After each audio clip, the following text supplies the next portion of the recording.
Last Night on Earth. Written by G.D. Sapansky. Narrated by G.D. Sapansky. Emma's eyes fluttered open. As things came into focus, she discovered the unfamiliar surroundings. The king-size bed cradled her body. Crisp sheets covered her. Pure comfort, unlike the discount bedding she slept on in her apartment. Classical music played from an unknown source. Why was she in a hotel room? She eased herself up, taking in her surroundings. The polished mahogany furniture gleamed with an unnatural perfection. An expensive crystal vase held fresh white roses. Streams of light filtered in through the cracks in the blackout curtains. Even in the streaks of bright light, she saw no dust motes floating through the air. The room smelled clean and fresh. Nothing marred the appearance of anything within the room. A cream-colored note card sat propped up on the nightstand with her name written in fancy script on the front. Emma's hand trembled as she reached for it. She turned it over, reading the elegant script on the back. Welcome to Sanctuary. You are safe from all harm here. Safe from what? She spoke the words to herself, waking up alone. A relief, not waking up naked next to some creep. Emma grabbed a t-shirt and a pair of jeans from a drawer in the dresser. Not her normal style, but it would be better than walking around the hotel in her nightgown. She tried the door, not knowing if it would open. It opened without a sound. In the hallway, others emerged from behind doors just like hers. Both men and women displaying various states of confusion. Emma understood how they felt, even if she had no clue what was happening. An elderly woman in a red silk robe pressed her hand against the wall, steadying herself. A teenager in jeans and a t-shirt like hers looked close to tears. Does anyone know what's going on? Someone called out. How did we get here? Another voice spoke. The last thing I remember... Emma's attention snapped away from the discussion when she felt a presence beside her. She turned, finding a man about her age studying the scene with sharp eyes. He seemed to absorb every detail happening around him. Hi, I'm Aaron. His voice came out as a whisper. If he hadn't been standing next to her, she wouldn't have heard him. I'm guessing you don't have a clue what's going on here either. Emma shook her head. I remember nothing before waking up this morning. A man in an impeccable black suit appeared at the end of the hallway, interrupting their conversation. His smile and pressed suit as perfect as everything else in this place. Ladies and gentlemen, please join us in the main lobby. We understand you have many questions. The answers await you there. Confused guests huddled together in the grand lobby. The ceiling soared above them as they stood on the polished marble floors. Everything sparkled in the bright sunlight. The well-dressed staff member took his place at the front of the crowd, wearing his placid smile. Looks of concern and confusion reflected at the man from the guests. Or were they prisoners? I know this can be disorienting, so I'll be direct. The world as you knew it is gone. A catastrophic event has occurred, destroying all life on Earth. But you were all chosen to survive. Selected to carry on in this sanctuary we prepared for you. Everything you need is here. You have nothing to fear. Emma felt Aaron tense beside her. She saw her own doubt mirrored in his tense gaze. The staff member's words should have terrified her. Instead, they felt hollow, like lines from a script nobody in the crowd had read. After the bombshell of an announcement, the crowd dispersed. People wandered away in small groups, muttering to each other. After a few minutes, Emma and Aaron found themselves alone.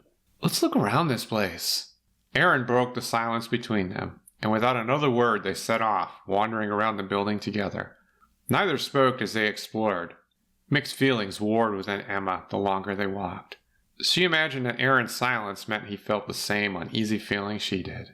One floor up from the lobby, they found the dining hall. It stretched out longer than a football field. Crystal chandeliers hanging every 20 feet. Long rectangular tables lined the floor, each with 16 chairs. Excessive opulence. An indoor garden filled with exotic plants occupied the next floor up. Stone-paved walkways meandered through the planting beds. Park benches sat in small clearings at irregular intervals next to the paths. They took the stairs up another flight. An Olympic-sized pool occupied the center of the floor, surrounded by a large pool deck lined with lounge chairs. No one swam in the crystal-clear blue water or relaxed in the chairs. Not one ripple marred the still surface. "Notice anything strange?" Aaron asked as they stood on the massive pool deck. Emma nodded, trying to gather her thoughts. Nothing in here seems right. It all feels off somehow.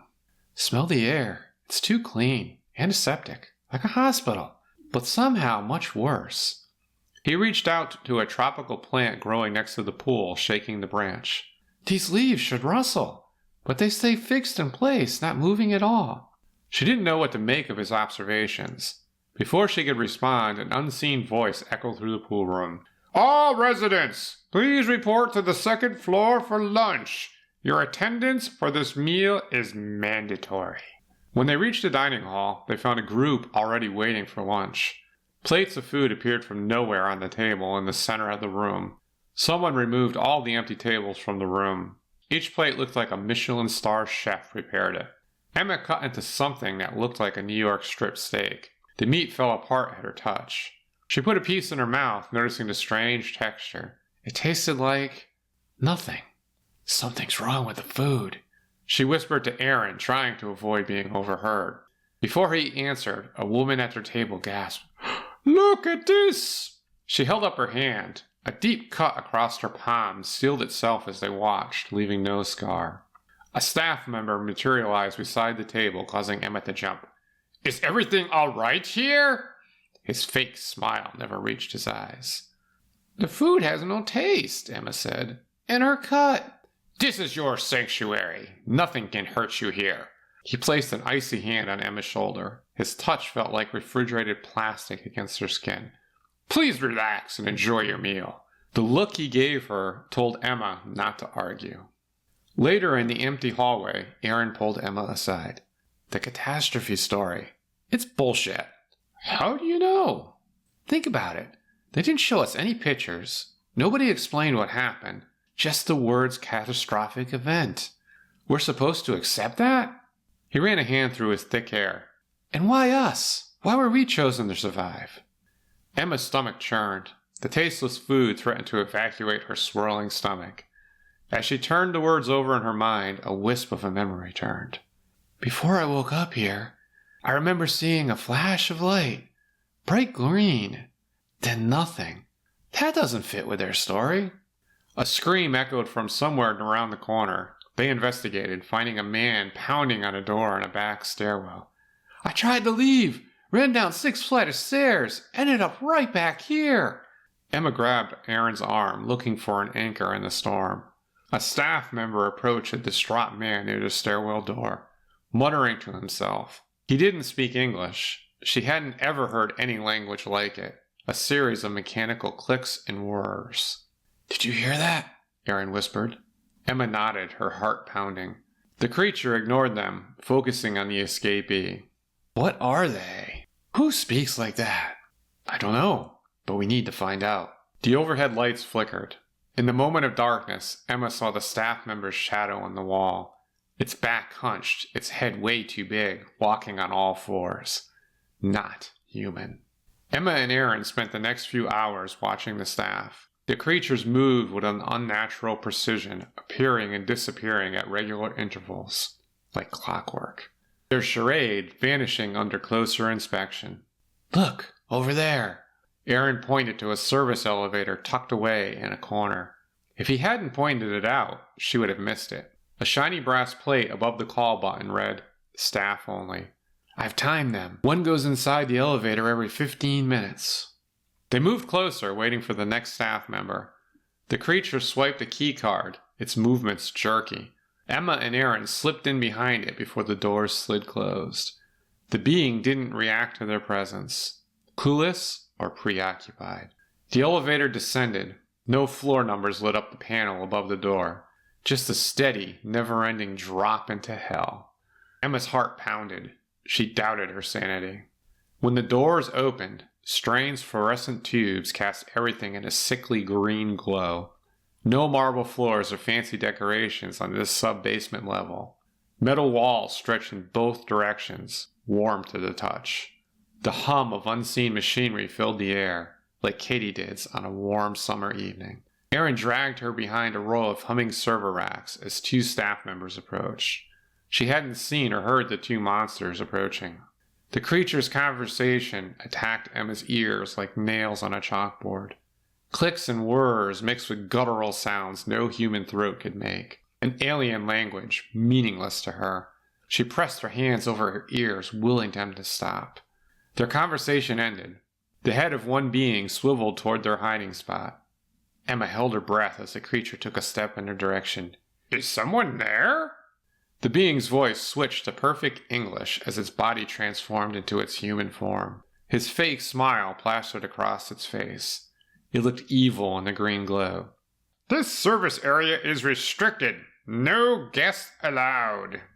They remained silent, afraid to even take a breath.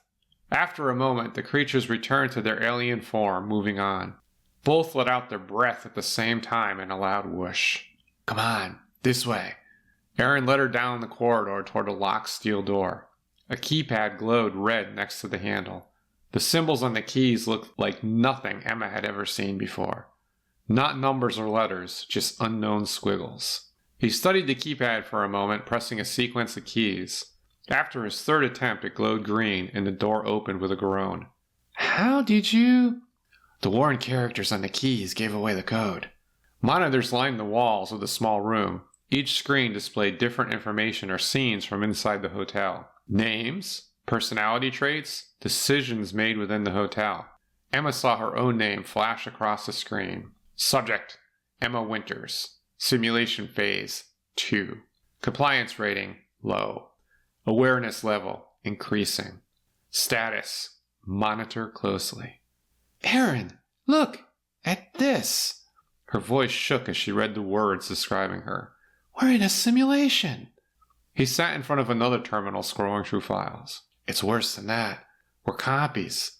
Digital recreations of our human selves." Aaron pointed at a line of text on the screen.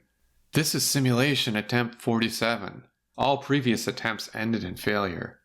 No indication of what failure means. Emma's legs turned to jelly. She grabbed the edge of the desk, bracing herself. "Why? What do they want?" Her mind couldn't form a coherent thought. "To study us. Learn how humans think, how we react to stress." Aaron's face turned pale. "These beings, they're not from Earth. They're running experiments on digitized human consciousness. Where are our bodies?" An alarm blared. Red warning lights flashed in the corridor. "They know we're here. We have to tell the others." Emma grabbed Aaron's arm, trying to drag him into the hallway, get back to the safety of the hotel. "Wait! We need proof! Who will believe us otherwise?" Aaron grabbed the tablet off the table, downloading the files onto it. The download bar took forever to reach 100%. He unplugged the device, taking her hand as they ran for the elevator. Emma pressed the call button, saying a prayer of thanks that this end had no card reader. The doors opened within a second, revealing an empty car. The ride up to the hotel felt longer than their descent. Emma's heart raced the entire way. When the doors opened onto the marble floors of the hotel lobby, everything looked different. She saw it for what it was. Fake. A carefully constructed lie. They had exposed the truth, even if the others didn't believe them. But first they needed a plan to stop these creatures. Free themselves from this situation, returning to the real world. Emma and Aaron gathered the other guests in the conference room behind the opulent lobby. The tablet shook in his hands as he connected it to the large screen monitor on the wall. Emma scanned the faces of the crowd, wondering how they'd react. Even she didn't like knowing the truth. "You all need to see this. Emma and I captured this data from computers in the bowels below this hotel. Nothing here is as it seems." Aaron's voice echoed off the hard surfaces in the conference room. He displayed files and images across the screen for everybody to see. Data about each person's life. All the simulation parameters. Notes about previous failures. A confused murmur rose from the crowd the more he showed them. Initial confusion turned to anger as the shouting began. People yelled over each other, trying to be heard in a din. "This can't be real!" "You're lying!" "We're not real!" "We have to be real!" Lilla, a woman who hadn't spoken since their arrival, stood up. Don't you get it? We're just computer programs, copies. Nothing we do matters. She laughed, the sound edging toward hysteria. Our real selves are probably dead or unconscious, locked in prison somewhere. We're just data. Something for the aliens to study. They're playthings. Shut up! A man in a business suit rushed to scream. This is some kind of trick. They're trying to drive us insane. He spun toward Emma. You're working with them, aren't you? Part of their sick game. Another said, Yeah, why should we believe you? Others continued to tirade. The sanctuary saved our lives. Better to be here than dead out there. Emma stepped forward, addressing the angry crowd. Her hands trembled, but she kept her voice steady, trying to be the voice of reason. Look around you. Nothing here is real. The food is tasteless. Injuries heal instantly with no medical care. The staff, they're not human. We saw them in their true alien form. Liar! Someone threw a glass. It shattered against the wall behind her. A thick liquid dripped from the monitor. Erin grabbed her arm, pulling her away from the melee. The crowd divided, turning against itself. Half of the group advanced on them, their faces twisted with anger. The others huddled in corners of the room. Some cried, frozen in fear. Others stared into space, catatonic. Emma raised her voice, speaking over the ruckus. Listen to me. Real or not, we're conscious beings. We think, we feel. But they're using us like lab rats. We have to fight back. Take our lives back, regardless of how bad they are. Lilla's bitter laugh cut through the chaos, freezing everyone in place. Fight back? We're programs on a computer. They can delete us with a keystroke. Game over. How do you expect to fight against that? You fools! Her comments caused more voices to join the argument, the crowd arguing among themselves. An angry group formed a barrier between them and the door. Emma looked at Erin, hoping he had a plan. She had nothing. A young man she didn't know yelled at Emma. His voice caused another pause in the arguing. What's the plan? How do we fight aliens who can rewrite our reality at their will? Emma saw the determination in Erin's eyes. We find a way out, or we crash their system trying. You get us killed, a voice called in response. We're already dead. We just didn't know it until now. Lilla's words came out as a whisper. The overhead lights flickered. Emma wondered if this was the aliens' response to their meeting or a flaw in the simulation. The crowd's reaction turned from outrage to fear in the dark. They had to act before the aliens realized what they knew. Fear, despair, or denial would tear the group apart before they came together. Emma and Erin slipped away from the chaos in the conference room. They had to act alone while the others fought with each other. The service elevator waited for them. Its shiny metal doors gleamed in the artificial light. Erin pulled a stolen keycard from his pocket, smiling at her. You sure about this, Emma? Once we go down there, there's no turning back. Erin's hand hovered over the keycard reader. Not trusting her words, she nodded in response to his rally cry. They stood in silence, riding down to the basement. Emma's stomach lurched as the elevator dropped. The ride seemed faster this time, taking them to their doom. When the doors opened, red warning lights still flashed in the corridor, but the audible alarm had gone silent. Come this way. I saw a notation for a central control room in those files. Has to be where they run everything. Erin led her deeper into the complex, the strange green lights illuminating the way. They walked in the opposite direction they went in earlier. The mechanical clicking sounds of alien speech echoed through the hallways with each step they took. It sounded like it came from all directions, echoing off the metal walls. They ducked behind alien-looking machinery each time an alien creature approached. Emma's heart raced with each close call. A group of aliens burst around the next corner, their human disguises forgotten, replaced by their true forms. Long limbs bent at impossible angles, oversized heads swaying on thin necks. Run! They sprinted down a side corridor. Emma's lungs burned. Her legs turned to rubber. Behind them, the aliens moved with terrifying speed, sprinting on all fours. Here!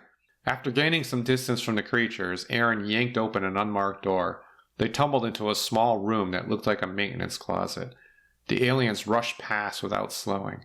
their clicks and whirs fading as they disappeared down the hallway. Emma tried to catch her breath, feeling claustrophobic in a tiny room. That was close. Now what?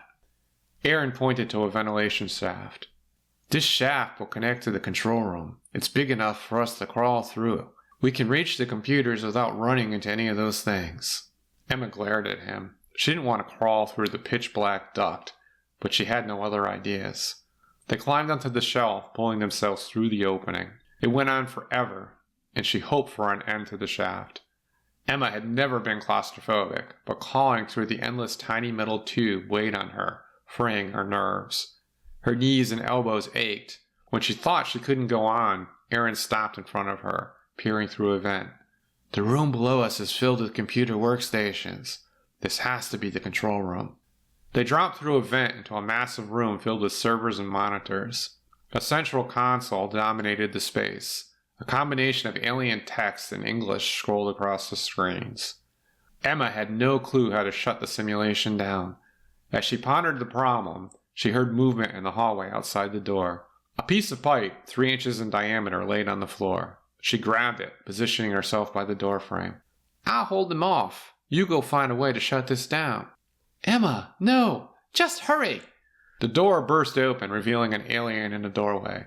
Emma swung the pipe like a major league batter, catching the creature in what passed for its throat. The beast stumbled back, its form flickering between human and alien. More aliens followed the first through the open door. Emma continued to swing the pipe with all her strength as fast as she could. Her arms and shoulders tired, but bodies continued to fall from her onslaught. More aliens followed their fallen comrades, threatening to overwhelm her. Behind her, she heard Aaron banging away on the keyboard, muttering to himself. Almost there! Just need to overload the...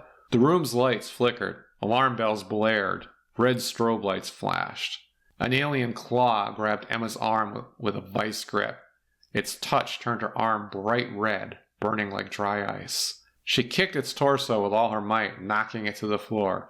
But before she could take another breath, another creature took its place. Aaron, hurry! I can't hold them off much longer. I think I got it. He slammed his hand on the console. The computer screens went crazy, text streaming by faster and faster, a strange combination of unidentifiable characters in English. As fast as it started, the scrolling text and the alarm stopped.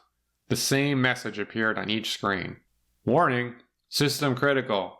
Simulation collapse imminent. Emergency shutdown initiated. Aaron dove to the floor towards something out of view. Emma wondered if he lunged for an access panel, a weapon, or an emergency exit. Before he reappeared, everything turned a bright white. A peace beyond her understanding overwhelmed her. She'd made her choice to fight back, even if she was only a program. Within the light, those violent desires disappeared. The simulation collapsed around her, and Emma Winters disappeared into static. Aaron's eyes popped open. Cold liquid drained from around his naked body. A clear pod surrounded him, made from some strange plastic material. He coughed, spitting out the rest of the breathing fluid. His lungs burned. The cover retracted with a hiss, allowing him to sit up in the coffin-sized tank. The pod room stretched as far as his eyes could see. Thousands, maybe even millions of identical capsules, all shining with a pulsing blue glow. Each one held a floating naked body.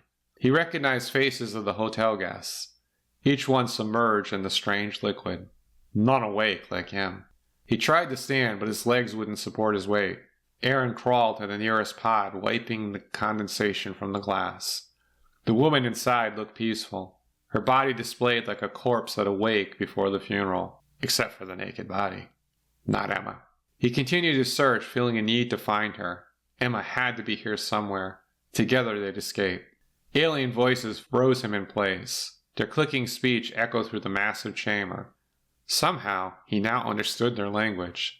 He pressed himself against the nearest pod, hoping it would hide him from the creatures. Simulation 47 failed.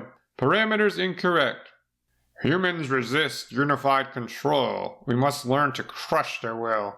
Initiate next phase. Adjust compliance protocols. Prepare new subjects. Aaron's heart pounded. He peered around the pod, staring at the two creatures. They stood in front of a glowing control panel, their true forms on display like you'd seen in the basement during the simulation. Their heads swayed on their elongated necks as they worked the controls, standing on their back feet. As they pushed buttons with their forefeet, more pods glowed a bright blue. Fresh subjects for the next round of experiments. He had to find Emma. Wake her along with the others. Had to stop. A shadow fell over him. Aaron looked up into the alien face of a third creature. Its black eyes showed no emotion. It towered over him, even while standing on all fours. "Anomaly found. Security breach in pod 2547. Aaron willed his legs to run. His body betrayed him, still weak from his time in the pod. A cold claw wrapped around his arm, burning his skin with its touch. He tried to shake free from the monster, but it had a vice grip on him. "Return defective subject to stasis. Initiate full memory wipe." As darkness enveloped him, Aaron focused on the endless rows of pods stretching into the darkness. He wondered which held Emma, Earth's last survivors floating helplessly in alien tanks. Or were they just copies of the dead, their consciousness trapped in an endless cycle of simulations entertaining an alien race? He'd never know the truth. The massive ship continued its endless journey through the void of space. Hundreds of thousands of pods glowed blue in the darkness inside its hull. Their occupants dreamed of hotels with marble floors and perfect flowers, never knowing the truth of their existence. The experiments on the weak human race would continue until they found their answers. The end. This has been Last Night on Earth, written by G.D. Sapansky, narrated by G.D. Sapansky. Copyright 2025. Production copyright 2025 by G.D. Sapansky.